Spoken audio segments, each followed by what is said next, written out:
NPMU, PIU, dan ICF 4. Teman-teman Paswil, Pasdes, dan keluarga besar FV4, pertama-tama saya ucapkan terima kasih atas kesempatannya kami diundang untuk sedikit bercerita tentang bagaimana FV2. Memang betul, cuman disclaimer saya di awal, jangan pernah lihat FV2 itu di hari ini. Kami juga pernah mengalami seperti apa yang di dalam ruangan ini. Makanya tadi saya masih agak terharu karena kami dulu juga mengalami hal yang kayak gini. Malah Pak Kor sama Pak Joko bersyukur tadi agak lembut Pak. Kalau di tempat kami tuh agak meja tuh agak goyang gitu. Jadi agak lembut mereka. Mungkin pertama kalau saya boleh minta untuk sedikit melihat gambaran bagaimana di FV2, mungkin bisa ada 2 video singkat.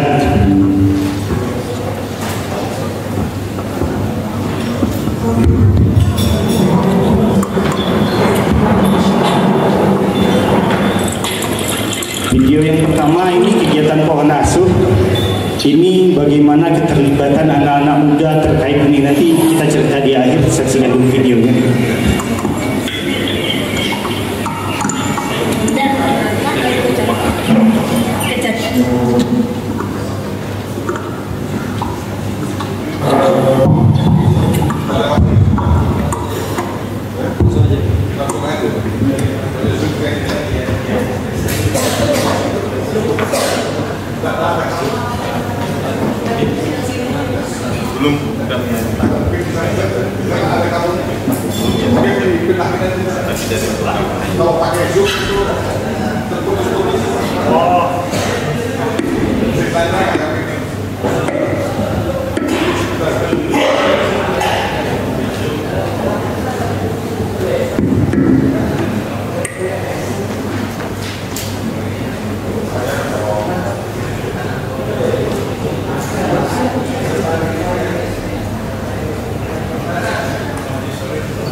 Kita mulai mendata KTH Kuala Karawaning itu punya anak berapa orang, dan kita sosialisasikan program-program kita terhadap anak-anaknya mereka.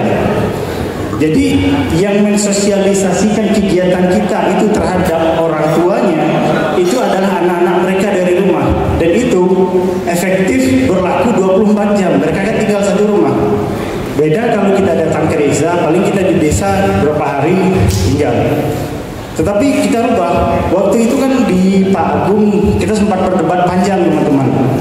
Lebih parah daripada ini. Waktu itu kan dari kementerian melarang, tidak bisa tuh melibatkan orang lain di luar KPPS. Sampai kami jawab waktu itu, izin konsesi yang besar di Indonesia itu, bolehkan mereka meng-hire manajer untuk kayak HTI yang memanfaatkan lahan-lahan besar dari pemerintah, itu boleh mereka meng-hire manajer untuk mengelola itu.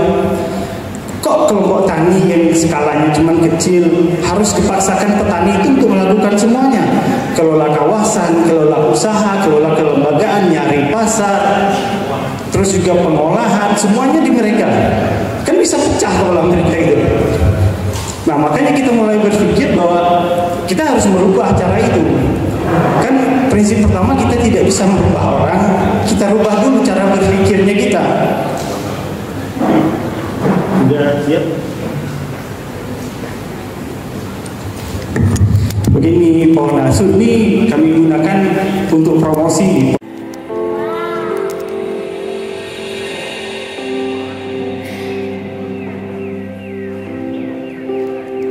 Kita kan bagaimana kopi luwak. Pasca 2010 di situ lahannya seperti lahan yang kita lihat waktu ke sini di pinggir jalan, gundul Pak. Burung kuau tidak ada lagi di sana.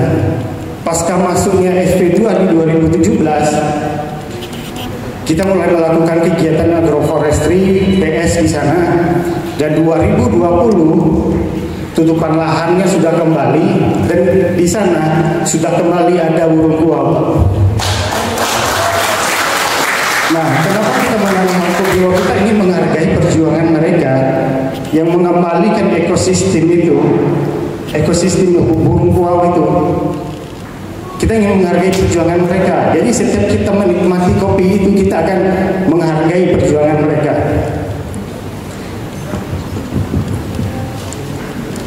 Mungkin nanti terkait kegiatan lainnya kita di sesi diskusi, saya ingin menyampaikan sedikit materi.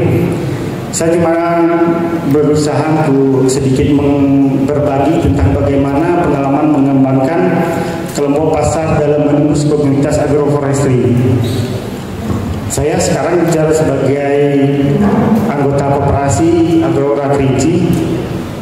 Nanti ada sesi terakhir Pak, saya sebagai mantan koordinator klaster ya Pak. Oke, lanjut Mas. Ini sederhana, tetapi teman-teman Paswil dan Pasdes harus memiliki ini. Mungkin cuma informasi sederhana terletak di kabupaten. Ini contoh di saya, terletak di Lempur, berbatasan dengan Taman Nasional, mayoritas masyarakat bertani sawah, terus masih potong dan sebagainya. Ini terlihat sederhana, tetapi teman-teman Pasdes dan Paswil harus tahu kondisi desa di bawah. Kenapa? Teman-teman yang akan langsung berurusan kan dengan petani. Bayangkan kita mau masuk ke rumah orang, kita nggak tahu pintunya di mana, kamar mandinya di mana gitu. Informasi kecil seperti ini, adat budayanya teman-teman harus tahu. Pak Kor, Pak Joko yang di Jakarta sana nggak akan mau tahu tentang itu. Tetapi apa yang diinstruksikan Pak Kor, apa yang diinstruksikan PIE sangat berpengaruh terhadap ini.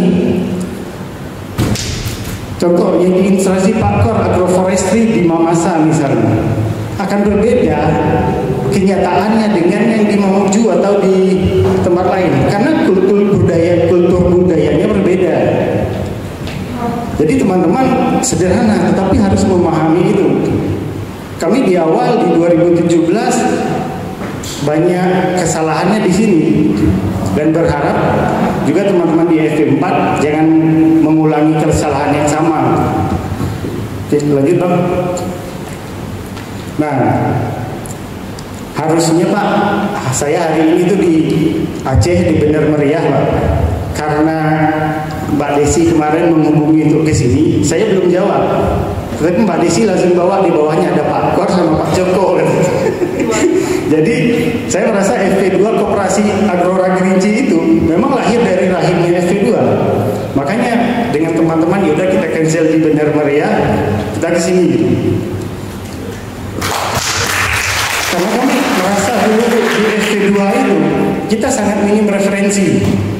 Kan kita nggak FPIP yang dianggap FP1 juga nggak bisa dijadikan referensi. Kita nggak ada gitu. Jadi saya jangan sampai teman-teman di FP4 yang punya FP2, FP3 yang ada referensi, jangan habis waktu di tempat yang tidak efektif seperti kami awal di FP2. Inilah perkembangan dari kelembagaan koperasi Agrora Kerinci. Pembentukannya dimulai tahun 2017.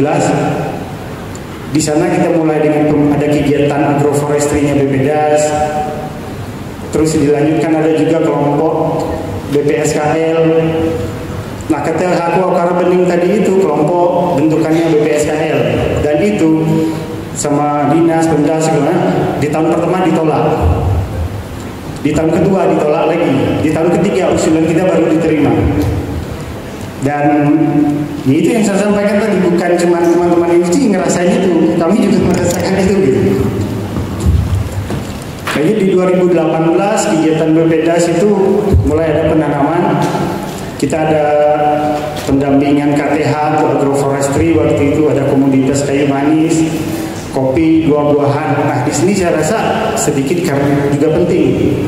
Di 2018 kita membreakdown seluruh kelompok, jangan terlalu banyak menggunakan jenis tanaman. Karena pasar pengembangannya akan susah. Bayangkan di SP2 ini punya modal 10.000. Kalau dikembangkan untuk 5 komoditas cuma dapat 2.000 kan per komoditas. Tapi kalau cuma 10.000 digunakan cuma 2 komoditas dapat 5.000, bisa lebih maksimal. Dan alhamdulillah di SP2 kita dapat melakukan itu di 2018.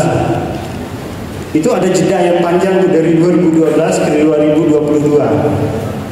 Itu banyak yang terjadi di sana. Di 2019 kita, yang saya ceritakan tadi, kegagalan itu banyak. Karena kita memang minim referensi. Namun kita bersyukur waktu itu ketemu Pak Kor, Pak Joko yang secara pemikiran memang out of the box gitu. Jadi akan berbeda nanti teman-teman dalam pengembangan usaha. Pemikiran birokrat dengan pemikiran dunia usaha itu tidak akan pernah bisa sama. Saya kasih contoh. Saya waktu dulu diminta Pak Kor sediakan kopi 100 kilo, mau rugi mau untung kan posisinya ya saya kasih. Itu posisi saya di birokrat, saya anak buahnya beliau. Tapi kalau posisi sekarang Pak Kor minta kopi 100 kilo, saya bilang dulu harganya berapa, ada untungnya kan saya. Jadi posisi cara pandang birokrat dengan dunia usaha, teman-teman juga harus belajar. Di dunia usaha nggak ada tuh ceritanya asal bos senang. Di dunia usaha nggak ada tuh ceritanya apa istilahnya ambil muka cari muka, tuh nggak ada seperti itu. Jadi kita di 2018, 2019 kita mulai panen, dan di sini kita mulai menemukan huru hara ya. Makanya nggak saya lampirkan di situ karena tragedinya lumayan, kayak saya bingung juga mau milihnya yang mana. Jadi ada yang penting di 2012 itu agroforestry-nya PS mulai panen, agroforestry-nya BPDAS mulai panen. Di PSKL waktu itu melakukan kegiatan pengembangan usaha untuk kelompok tani PS. Di BPDAS melakukan hal yang sama. Nggak ada yang salah, tetapi di pasar mereka saling sikut. Kenapa mereka ada di ruangannya di desa yang sama untuk pengembangan kelompok dengan komoditas yang sama? Bayangkan di BPDAS nggak salah, mereka membina kelompok mereka ya habis-habisan. PSKL juga kayak gitu. Cuman di masalahnya di masyarakatnya kan head to head jadinya, kelompoknya BPDAS bersaing merebutkan pasar dengan kelompoknya PSKL. Yang menang tetap tengkulak kan. Nah, maka dari situ kita mulai berpikir loh, kenapa kita ini kan keluarga besar SP2 gitu. Jadi di VIU juga harus penting tuh mindset SP2. Kita ini keluarga besar SP2 loh. Ngapain kita ribut-ribut kayak gitu? Akhirnya kita mulai berpikir bagaimana caranya ada kelola usaha bersama. Nah, di sini titik pentingnya teman-teman. Jadi di klaster Kerinci Selatan itu kita ada kurang lebih 50 kelompok, dan setiap kelompok itu punya bisnis plan masing-masing. Dan kita memang menghabiskan energi dan waktu banyak di situ. Jadi pasca 2020, Pak Kor nggak ada lagi tuh ngasih bantuan stuk madu dengan kelompok yang menanam kopi. Pak Kor nggak ada lagi ngasih bantuan kopi, mesin kopi dengan kelompok yang tidak menanam kopi gitu. Jadi itu yang terjadi di 2020. Jadi kami memang menghabiskan waktu untuk mereview ulang kelompok ini mau dijadikan apa gitu. Jadi teman-teman Pasdes di tingkat PIU sekarang juga harus jelas kelompok KTH-A misalnya. Ini mau diapakan? Toh tetap sampai penanaman ya sudah, jangan habiskan energi untuk kegiatan pasca penanaman. Tetapi kalau mau pengembangan kelembagaan usahanya ya harus direncanakan dari sekarang. Mungkin lebih detailnya nanti ada di poin di bawah, saya lanjut dulu. Terus izin kita 2020 kita mulai kegiatan bersama dan nggak mudah juga. Dan ada satu lagi pemikiran yang harus teman-teman juga bisa jadi pelajaran. Petani itu tidak semuanya bisa jadi pengusaha. Kalau petani yang ada sekarang bisa jadi pengusaha, SP2 dan SP4 itu nggak perlu ada. Berarti kenapa SP2 dengan SP4 itu ada? Karena ada ketidakmampuan di petani, walaupun tidak semua, tetapi ada kemampuan di mayoritas petani bahwa mereka tidak mampu jadi pengusaha, dan harus ada yang mengambil alih tugas di situ. Jangan anggap kita sudah melakukan pelatihan, kasih bantuan, masalah selesai. Tidak. Namanya usaha itu kita harus memikirkan semua.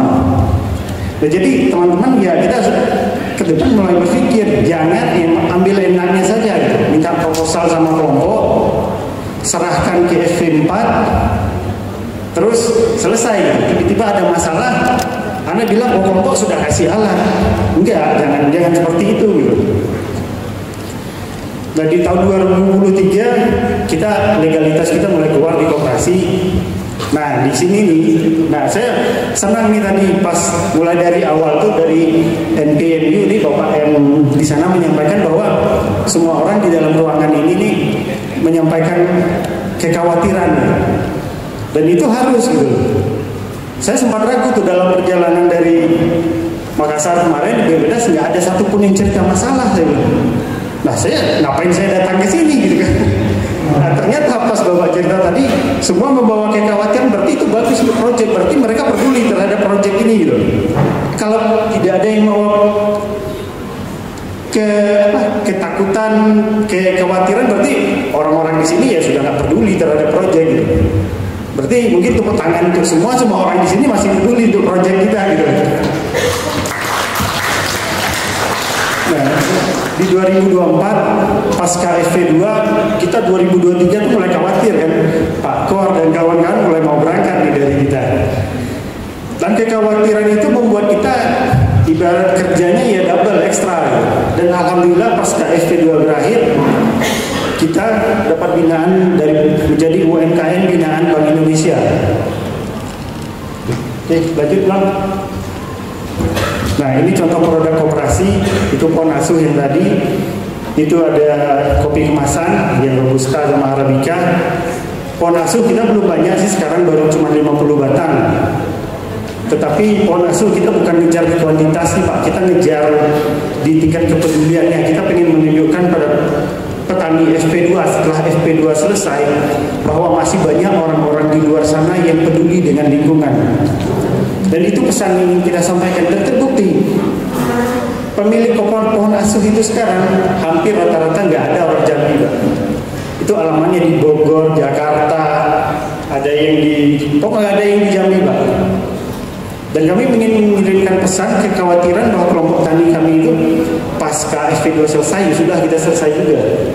Dan hari ini kita berhasil mengirimkan pesan bahwa tidak, FP2 memang selesai, tetapi kita akan terus berjalan. Itu kopi kemasan, kalau produksi untuk kopi kemasan kita belum banyak Pak. Per bulan baru 200 kilo untuk Arabica dan Robustanya di 800 kilo. Ini kemasan yang 100 gram. Nah kalau untuk yang banyaknya kita produksi kita di green bean.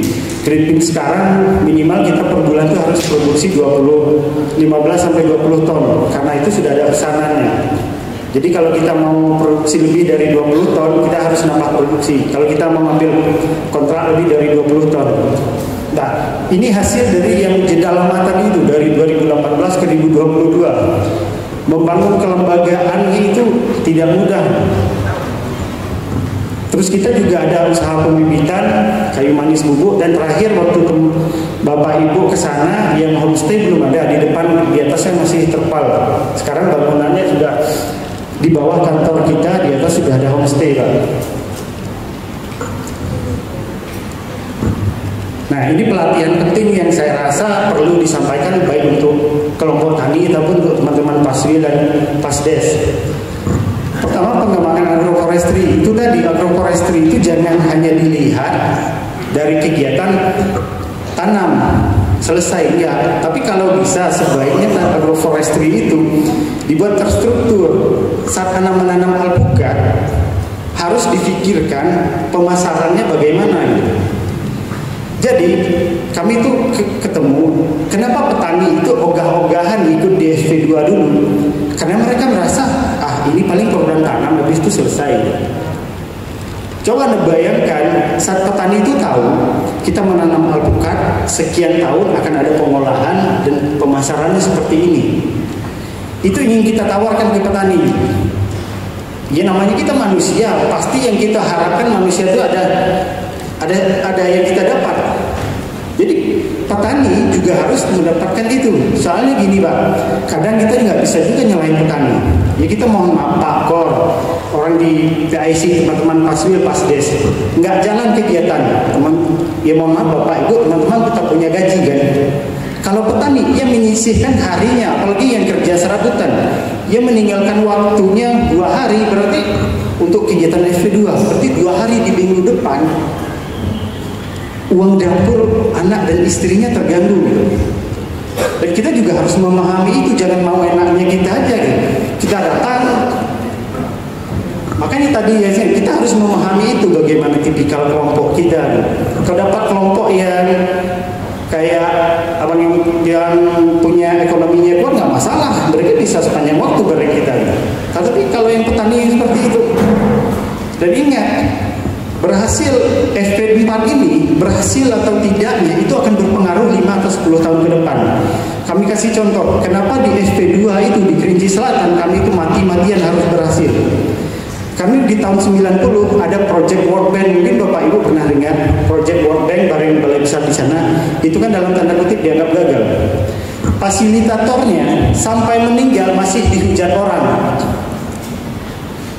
Fasilitatornya kejadian tahun 90 sampai meninggal masih dihujat orang. Bayangkan kekhawatiran kami, bayangkan kami mau masuk ke sana, tiba-tiba anak cucu kami besok dibilang, "Oh ini fasilitator gagal," dan kita nggak mau. Dan itu saya katakan, yang kita lakukan hari ini akan berpengaruh terhadap 5 tahun ke depan. Kenapa? Kami yang dihadapi di SP2, terutama di Kerinci Selatan, itu membuat mindset mereka sudah, program kehutanan ngapain, paling gagal juga gitu. Paling kita cuma dijadikan suruh tanam-menanam, laporan mereka beres, kita ditinggal. Dan itu yang kita hadapi di awal. Kenapa KTH Kuau Karabening itu anggotanya cuma 24? Awalnya itu 120. Ya karena itu tadi, mereka merasa kehutanan udah paling kita ditinggal juga. Paling tinggal 24 gitu. Terus ini paling penting Pak, kalau saya rasa kalau dulu mungkin bisa dikasih untuk teman-teman di sini lah. Pengelolaan konflik perhutanan sosial. Di situ tuh ada pelatihan penanganan konflik tenurial. Bukan masalah kita mau berhadapan dengan konflik, fasilitator, Pasdes itu posisinya masuk ke desa itu harus di tengah. Jangan mewakili masyarakat, jangan mewakili program, jangan mewakili proyek. Dan di pelatihan konflik tenurial itu dilatih kita Pak. Di dalam itu ada namanya pelatihan penempatan posisi. Dan kita sebagai teman-teman Pasdes, Paswil itu harus begitu.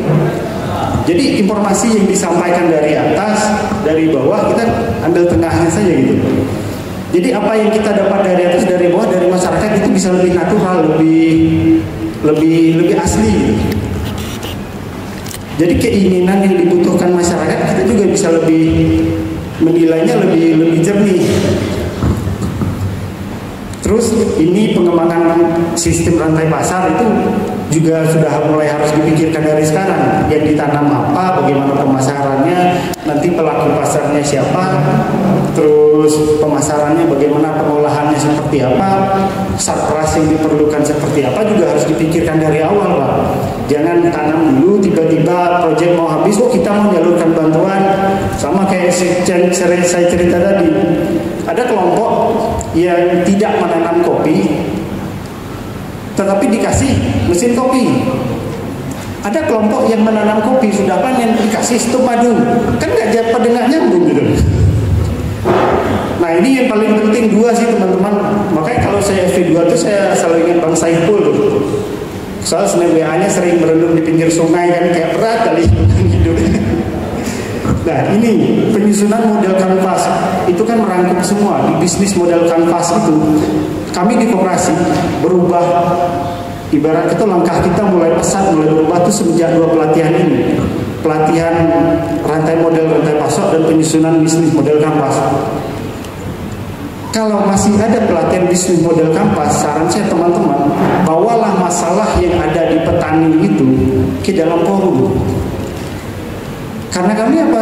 Karena yang forum yang di FP2 dulu kan bikin bisnis model kanvas, pelatihnya datangkan bayar mahal, pakar-pakar yang didatangkan. Kalau tidak, jadi kami manfaatkan betul, kami bawa masalah yang ada di koperasi itu ke dalam pelatihan. Jadi masalah kami dibantu sama tim ahli itu untuk merumuskan masalah jalan keluarnya. Kalau Bapak Ibu pernah ke sekretariat kita yang di belakang itu, yang di dekat Rumah Jemur, itu terpampang bisnis model kampas. Kalau hari ini kami ketemu masalah, kami tinggal masuk ke dalam itu. Kira-kira apa ya jalan keluar? Karena di situ sudah disusun. Masalah waktu itu disusun sampai beberapa opsi. Jadi saat mau pengembangan juga di sana disusun kan. Jadi kalau kami walaupun kertasnya masih buram gitu, sudah lusuh, sudah 4 tahun gitu, tapi masih berguna gitu. Jadi saya rasa teman-teman kalau dulu, jadi pas des, pas mil, saya rasa mendapatkan ini berulang nggak apa-apa. Karena sangat penting untuk pengaman kelompok. Kami kalau jujur, kalau tanpa pelatihan 2 ini, kami rasa kami masih ngambang juga kayak sebelumnya gitu. Oke, lanjut Bang. Ini mitra kami, Bahtera Beskabin itu yang produsen green bean terbesar di Sumatera dan robustanya dari kita. Terus Gikop Maga Kopi itu di Medan, Legion itu ada Legion Roastery itu posisinya di Bandar Lampung. Rahman Cafe sekarang mereka sudah tidak buka kafe, mereka sudah fokus jualan green bean. Tahu posisinya di mana? Posisinya di Makassar. Bayangkan kopi dari Kerinci kita lempar ke Makassar. Saya tidak bohong, itu Rahman kami kalau dulu buka kafe, sekarang mereka sudah fokus jualan green bean. Mereka punya cabang juga di Jakarta sama Tangerang. Dan itu kopi robustanya dari Kerinci. Bayangkan teman-teman ada di sini, saya rasa mereka bisa ngambil dari sini gitu. Ngapain harus jauh dari Kerinci? Tim mereka sudah visit ke Kerinci, mereka cek pengolahan kita, dan kita sudah mulai mengirim ke mereka sudah dari tahun lalu. Bayangkan kalau ada di sini, saya rasa ada opsi bagi mereka. Gitu. Terus Agri, kita kerjasama juga dengan Agri-nya Telkomsel, terus Bagio Kopi, nah anak tuh kopi itu di Bengkulu. Terus Kopi Plus itu posisinya di Pekanbaru, Sobat Kopi itu posisinya di Tangerang. Nah yang bawah kita bikin agak besar itu karena itu mitra strategis kita. Ada Alko di Kerinci, Pondok Kawi itu posisinya di Pangkal Pinang.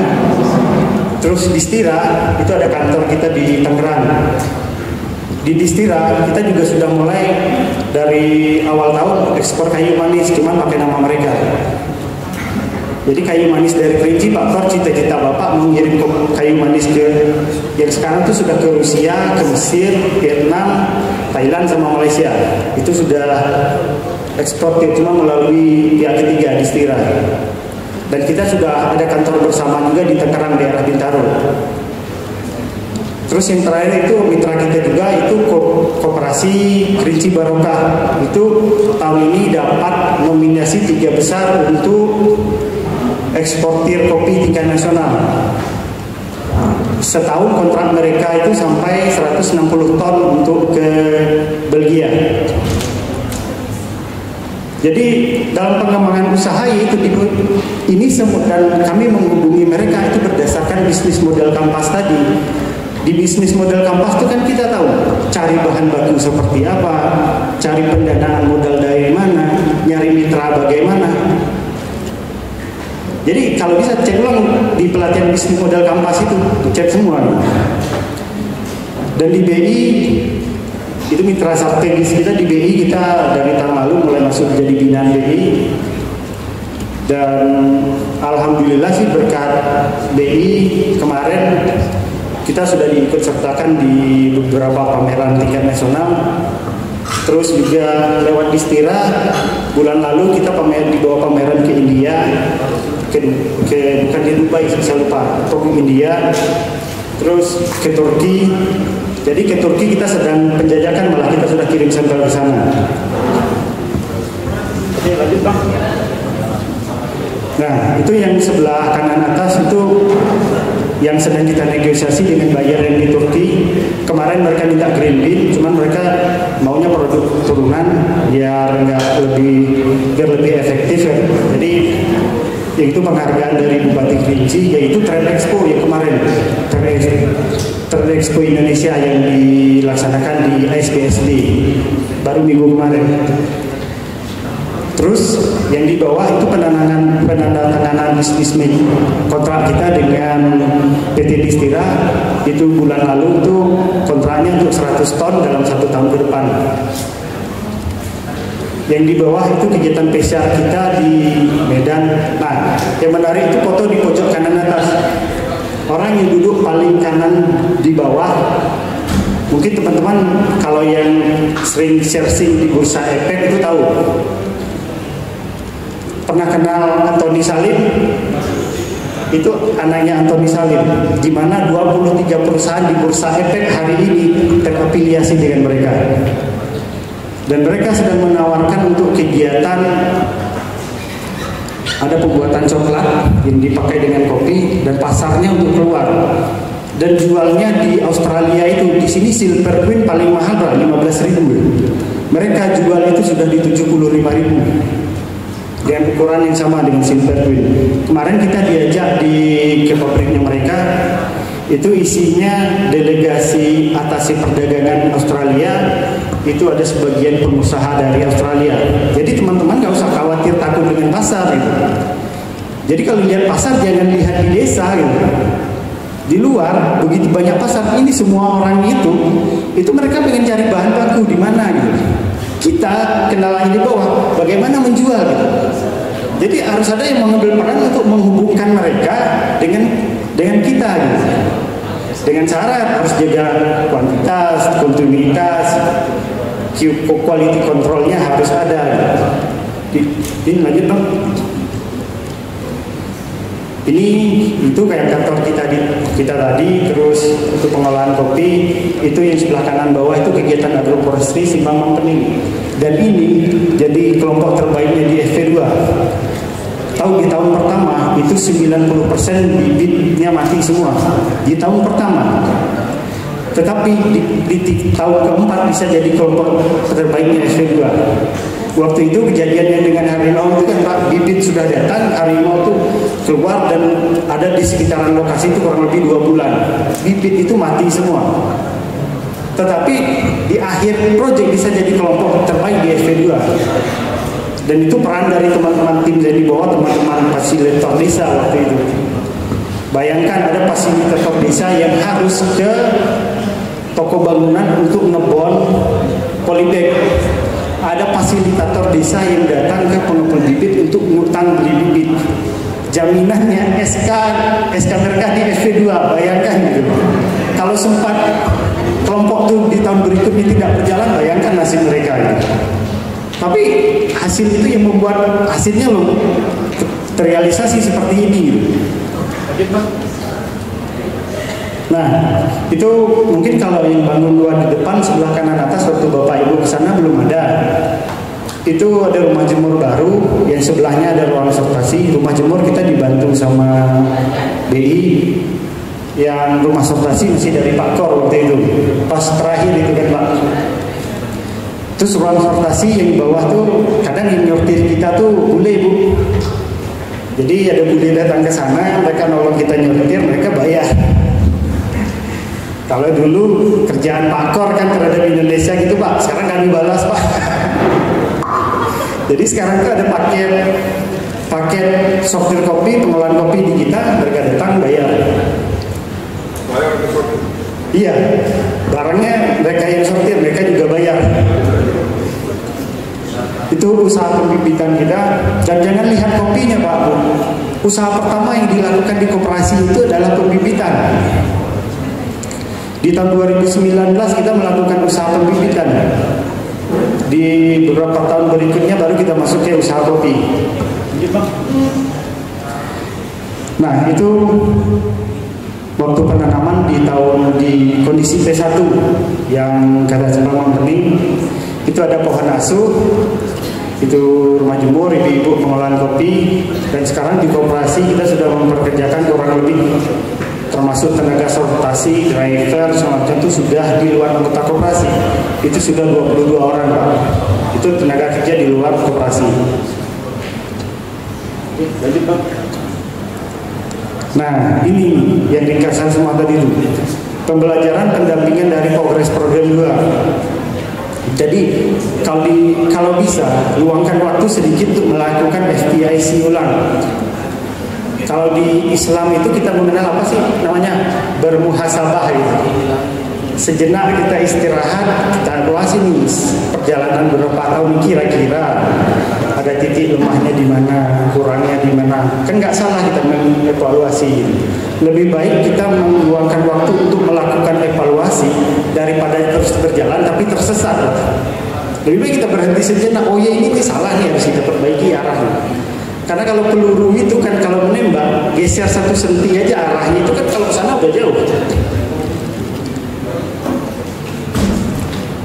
Nah, balik lagi tuh berbagi rencana pandangan dari kelompok, dari proyek. Jadi yang paling penting itu setiap kelompok tani itu kita harus tahu mau dijadikan apa. Jadi besok kita tanya ke PIU kelompok tani A, ini kita pengen mereka jadi apa? Kelompok tani B mereka pengen jadi apa? Sehingga pelatihan dan sarpras yang dilakukan bisa selaras. Jadi kalau kita sudah misalnya kelompok tani A kita mau jadi pengolah kopi, jadi kan kita tahu pelatihan yang diberikan apa, sarprasnya seperti apa gitu.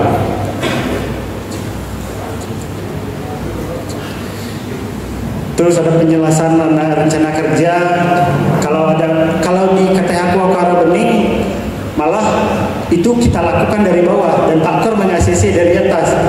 Kan waktu itu di PIU malah belum disetujui di 2021. Jadi KTH Kuakara Bening itu isinya kelompok PS-nya bawah lain. Terus yang terakhir itu yang paling penting itu kolaborasi para pihak itu tadi Pak. Malah teman-teman harus berpikir setelah punya bisnis plan kelompok, jangan berharap bantuan dan fasilitas itu hanya dari FP4. FP4 kan terbatas. Kita bisa ngambil dari dinas kan dinas kehutanan, dinas perkebunan. Nah itu balik lagi tanggung jawab dan peran aktifnya teman-teman Paswil dan Pasdes.